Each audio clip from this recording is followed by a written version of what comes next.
I had many conversations. No one can answer this question. What is our purpose in life? People just said, get money and die. That's it. Live life, get money, have fun, and die. Enjoy yourself. You only live once. This is what they were telling me. So I came to a very point where I started to isolate myself from people. And sometimes, even though I'm with people, it'd be as though I'm by myself.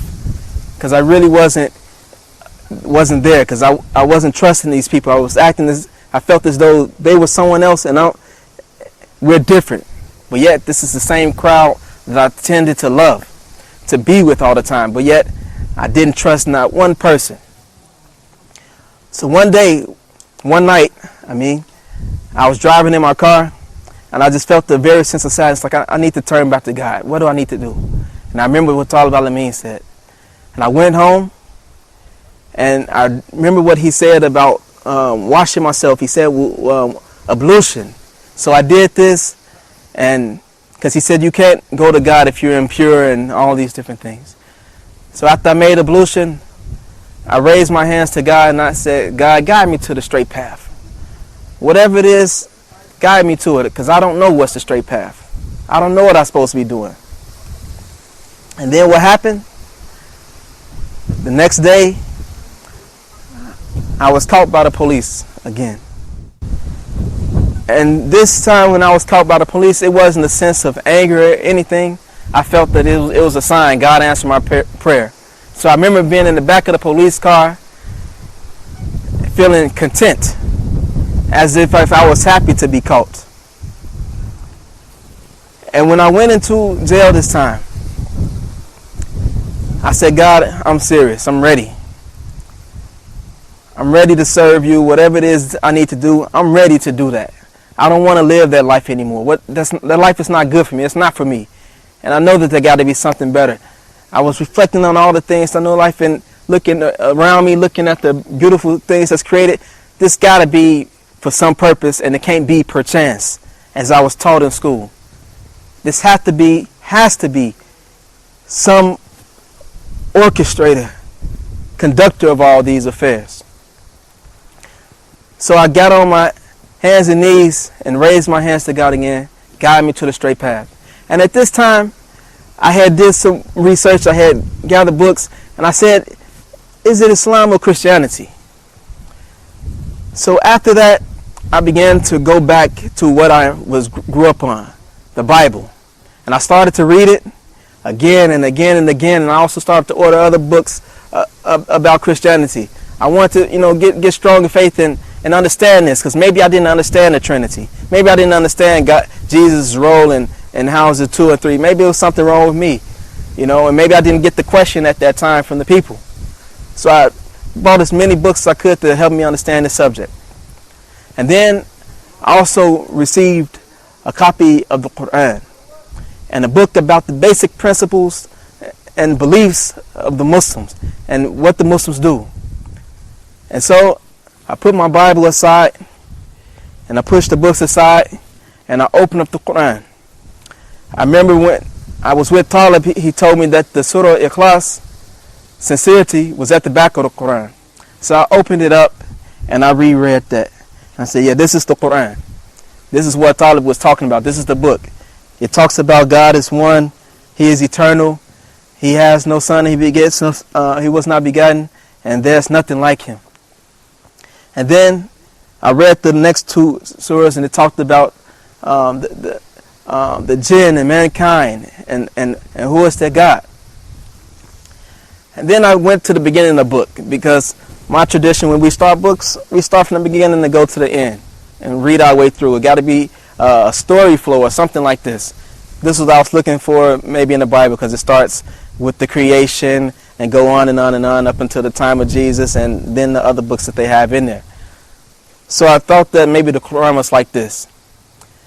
And I was also looking for some answers to the questions about creation and Adam and Eve, because now I have all these things sparked in my mind about what the Bible says. But when I was reading it, that's why I kept reading it again and again, all the way through, from page to page. It was some things that was not adding up to me, some things that wasn't clicking so tight with me. and that had questions. And these same questions were what I've been asking since I was a young kid. At the beginning of a new path, Yassin was determined to change the way he lived. He had definitely turned back to God, but wanted to be sure whether God was speaking through Christianity or Islam. Surah Al-Ikhlas held the key, the knowledge that God has no partners or co-equal. This was one of the many steps on his road to piety. For the first time in his life, Yassin experienced the joy of submission to his Creator. The feeling of tranquility he had found was worth all the struggle he had gone through to get there. I opened up the Quran and I turned to that chapter, the first chapter, Al-Fatiha. And in this I seen the prayer that I had said. Guide us to the straight path, to the Sirat al-Mustaqim. And then I began to read Surah Al-Baqarah. And as I was reading it, I was pulled to it. I couldn't let it go. And by the time I finished Baqarah, it seemed like everything that I had ever wanted to know, all type of questions that I had, was answered. And it felt like I just took off a truck off my back. I took it off. Like I was pulling a big truck all my life, and this has been weighing me down. And I said, this has to be the truth. This has to be the right religion. So at that time, there was no one else around me, and I looked into the book, what do I need to do? How do I be Muslim? And I opened up the other book, and it said that a Muslim has to believe this, and believe that, and they have to say, Ashhadu an la ilaha illallah wa ashhadu anna Muhammadur Rasulullah. And this is what I said. And at that time, I began to learn how to pray, how to fast. Everything was in the book that I needed to learn how to do. And I went back to the Quran. I remember standing up. I did not sleep until I finished it. I didn't sleep till I finished. And then after that, it was morning time. And this was the time they said it was supposed to be the Fajr prayer before the sun got up. And this is my first time feeling a feeling of tranquility when I put my head and my knees and my face and everything on the ground. And to me, in my previous life, this was a submission. You don't get down on the ground like that. Even if the police came around, whatever it may be, they take it on the ground, I wouldn't even get down. But I was happy to be down. And I stayed down there for a long time, reflecting and thinking and looking and noticing how good this felt to be submitting to the one who created me. And I was remembering, it was saying, glory be to the Lord, the Most High. And I was wondering, I have a Lord, He's the Most High? These words affected me, and it made me feel tranquility and peace. And I was finally happy. All those years of searching for happiness, it was right there in this book. And I found it. And my heart was at peace. I didn't care about anything else. I was just happy to be a Muslim. With knowledge comes responsibility. Yassin was not only content to accept Islam, he also wanted to share it with others. In order to do that, he needed knowledge. Sheikh Hassan Zami was a guiding light and showed him how to maintain his Islam. Filled with regret for his past sins, Yassin was determined to use his experience to help others and change their lives like his own life had been changed. So after I realized and accepted Islam as being the one true religion, the only religion that will be accepted of God, I strived hard to be a good servant to God. So I ordered many books as much as I can so that I could learn my new religion. At the same time, I wanted to share it with others because I felt that this was a gift that I received. It was a very precious gift, and it was an exciting gift. So I wanted to give it to other people. So I used to tell others about Islam as much as I can. Also, I was blessed by meeting a brother, my Sheikh Hassan Zami. And he was the one that was able to guide me along the way. to tell me and to coach me along the way what I need to do. How do I keep this Islam? And he used to come into the prison, and he used to talk to myself and other brothers that was there. And he told me, when you get out of here, keep yourself connected to the masjid. And so this is what I did. When I got out, I went directly to the masjid. And at the same time, I was thinking, even though I knew that my Lord, He forgives me, and He forgave me for everything that I did, I felt remorse. I still felt remorse for all the things that I had did in my life, all the wrongs that I had did. So I said, I have to do something. I did a lot to damage the lives of people and to harm my communities. Now I have to do something to help them. And I knew the number one thing to say and to give them was Islam. But how to do that? So what I did was to use my knowledge. I used my experience to help people, especially the youth and other people that was headed down the wrong path, and people that were already on that path, to try to help them get off of that path. So this is what I dedicated part of my life to, helping the youth to stay away from the troubled life and helping those that are in this troubled life to get out. And this is never enough. I also used to go back into the prisons, I still do, to help people, to talk to them. Because people are searching. That's what I found. Many people are searching. They want something to help them. And what I found is Islam is the answer. Because many people that I know, since they accepted Islam, they didn't go back to these crimes. Their life has changed. They've become new people. And with the help of Sheikh Hassan and some other good brothers, I was able to help found a masjid and an Islamic Dawah center, Masjid Dawah. And this center, this Islamic center, we use this as the tool, not to just save ourselves, because I need this.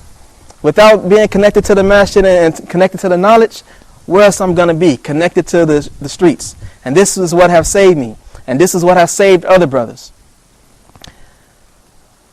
So I knew that I had to really achieve knowledge.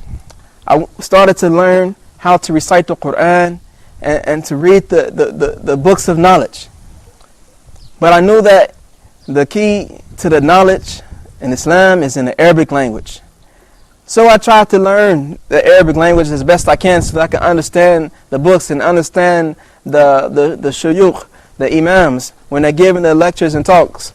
Because when it's translated to me, alhamdulillah, it's beautiful. But this language is beautiful, and when I hear the Quran recited, it's beautiful. But sometimes, many times, I don't know what it means. But I remember many times praying in Taraweeh, praying in the Salat, when someone's leading the Salat, and praying and hearing the beauty of the Quran, and my heart is being moved and being shaken. My whole body trembling, bringing me to tears. And before Islam, I didn't think that crying was a good thing. But now crying is the best thing. I want to cry. I'm looking to cry because this deen is beautiful.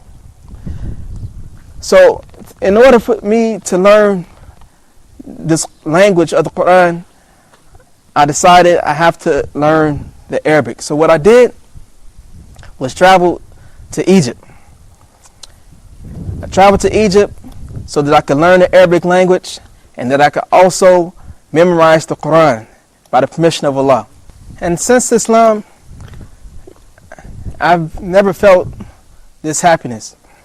It seems like every day, every time that I hear some hadith, some saying of the Prophet, peace be upon him, some verse from the Quran, my faith in Islam is increased. Even though sometimes I've had some struggles, but there was nothing like the struggles of the past. Because even the things of the past, it was like a dark period of life.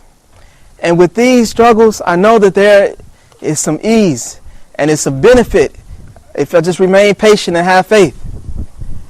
And the beauty that I feel inside, the way that I view the world now, and see all things as natural beauty. This is the beauty of Islam. Also, the struggles of changing and people getting used to me. Family, now, alhamdulillah, Allah blessed me with a good family that I have no problems. That they're happy. They're happy since my Islam. They're happy since I've become Muslim and started to practice Islam. They say they see some change in me. And I look back now, I see a lot of change in me too. And it's a good change. A change for the good. I think it's a change that benefits not myself, but it also benefits other people. And I use this experience that I have to help other people. To help them with whatever struggles they're going through, because I know what it's like. And for many people, all they need is for someone to just talk to. And for the people that don't know how Islam is beautiful, don't be afraid. Just open the Quran or find some good Muslim and talk with them. And let them tell you how beautiful Islam is. Tell you what the Quran talks about. Not to be closed-minded. Just be open-minded. And follow the guidance.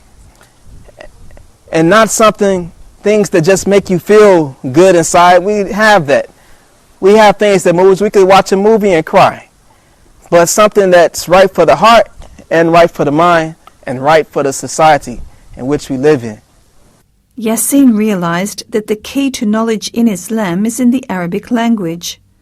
The more he understands the meanings of the verses of Quran and Hadith, the more he realizes that crying is a good thing. It's an indication of having a soft heart. His newfound happiness grows every day as he comes across new knowledge that helps him put his life in context with the overall plan of Almighty Allah. This makes him more determined to follow this path.